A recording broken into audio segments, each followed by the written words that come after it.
Welcome back to another Denial of the Day podcast where we're talking about what some insurance companies will do, adjusters specifically, that might directly affect your claim in a negative light. Chris, you are here somewhere in Yes, Batcave. Oh, there you I are. have the Batcave on. You were camouflaged for a second. Hey, what are we talking about today?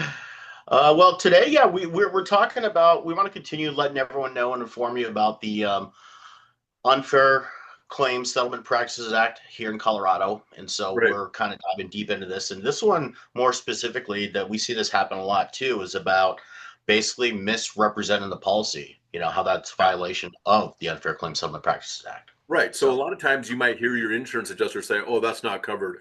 We don't pay for that. It's not warranted. This isn't mm, something that should be involved in the claim or get paid for. Oh, that's not something I've ever paid for before." Okay. We don't care mm, about any of that crap. What we do care about is what the policy says. And if you're mm, misrepresenting what the policy says to the insured or to their representative or whatever else, whoever else it might be, then you are misrepresenting the policy, which is a violation of the Unfair Claims Settlement Practices Act. And that is against what is called good faith and fair dealing from what the insurance companies should be doing. mm, And they're not. They're trying to tell you what's not covered versus saying, hey, you know what? That is covered.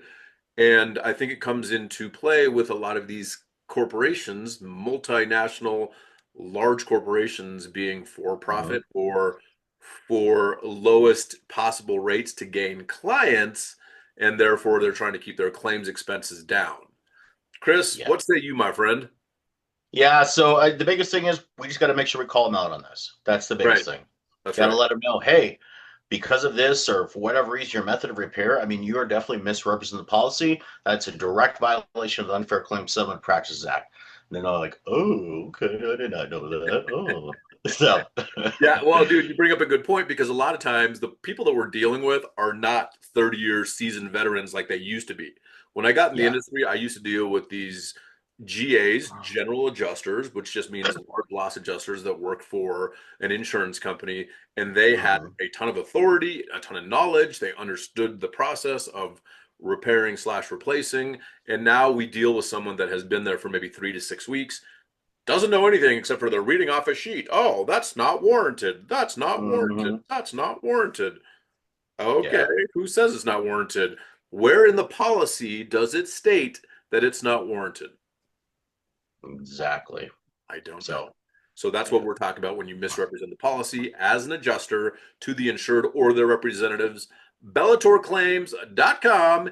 Let us know if you need help with your insurance claim, if it's a property claim related to industrial, medical buildings, Mhm. commercial, HOA, multifamily, school districts, municipalities, any of those. If it's a property claim, let us know. Chris, I'll let you Yeah, last thing take I it want to further. add is we're trying to reach 1 million people. 1 million. So we definitely could use your help if you like it and enjoy our content. We're going to keep putting it out there. So please comment on anything that you'd like to properly, possibly have us discuss. But more Definitely. importantly, like, subscribe, and share with the world. Share it with the world. Thank you so much. Let us help you. BellatorClaims.com.